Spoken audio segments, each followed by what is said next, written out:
Good afternoon. How are you today? Taking flights from Florida to New York. The weather's great. It's in I don't know. It's close to 70 if it's not 70, and there's a slight wind, which is nice, and the sun is out. So it's a good day here. We're watching, as best I can tell, because I only hear it occasionally while I'm writing. We're contemplating the travel of Mr. Trump by an overlarge plane instead of the smaller one he could take to LaGuardia Airport and then to his Golden Tower on Fifth Avenue. And he expects adulation.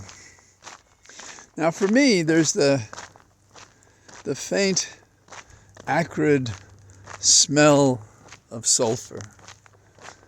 The smell that hangs in the air when you think of Diablo. And he's on this march, and he's going to affect that it's celebratory. But this is for certain one of those the emperor has no clothes moments. He's traveling to New York to take another solid punch in the face of what tatters remain of his already terrible reputation. A man who lies about the things he doesn't win. And we're talking about golf as well as the White House. A man who has no empathy for other humans. A man who would use anything at his disposal and try to turn upside down even the humiliation of being charged with these crimes, as others around the country hopefully are marinating and getting ready to become public, while civil cases are pending attacking him.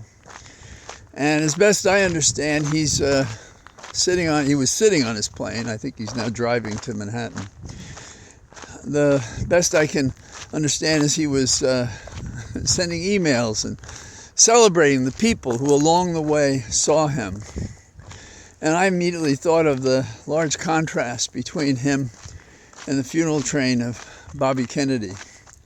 And so there's a sulfur in here too, even if it's a civil death, because we're trying to bring this man to justice, and he's prepared to mock the experience, to not respect it, by turning it into an event that he will, at 8 o'clock this evening or so, when he returns to Florida, make his statement about the entire situation, which will be another lie. And hopefully more and more people appreciate that's what it is. I've known other people who've been in this situation. My best example, I don't know if you remember him, Jim Traficant. He was a congressman from Ohio for 9 terms. And he was one of these members who thought if he was getting his constituents what they needed, he got what he needed, apparently by bribes, tax evasion, and so forth. And he stood on the steps of the courthouse, and I want to say it was 2002, when he was being tried and holding forth and talking about how he's innocent and he'd be proving it, and how can anybody bring down this guy. And occasionally he'd finish up his talks the way he did on the floor of the House to escape the situation he was in the House, and now escaping the situation which is being prosecuted in Ohio. And he'd say, "Beam me up, Scotty."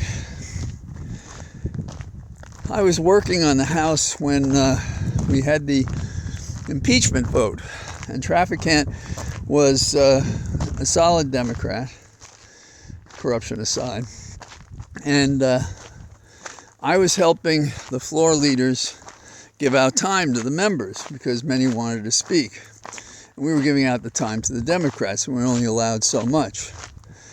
And I think Traficant, we'd given 2 or 2.5 minutes, and then people started to come down into the well of the Congress, and they wanted to speak, so we had to take time back.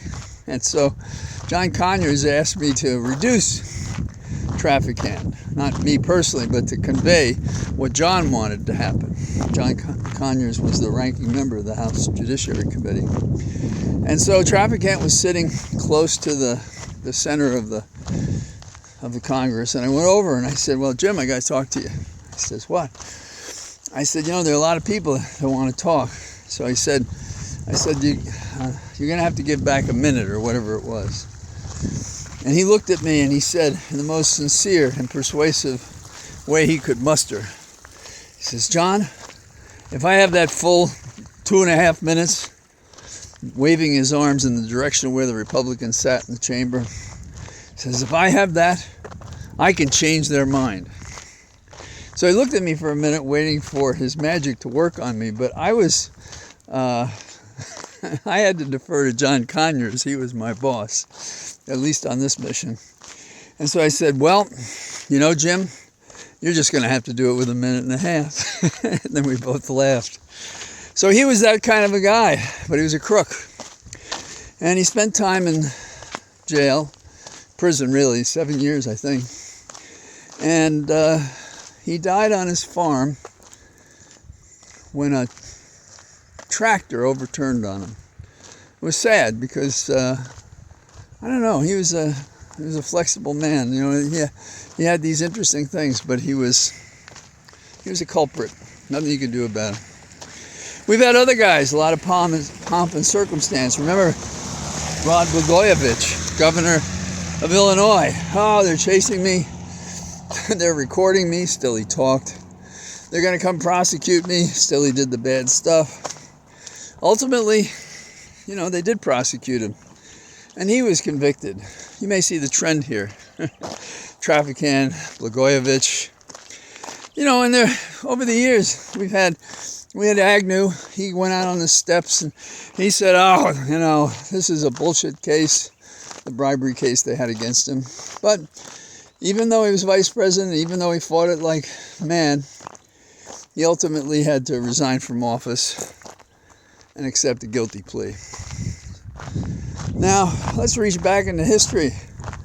Do you think Trump sees himself coming to D.C. like it's Rome, crossing the Rubicon like he's Caesar, or he's a combination of Caesar and Mark Antony, both splitting their lives between emotion and love for Cleopatra and for the passion for power? Of course, in Antony's case, something, the passion overcame his sense of government and politics.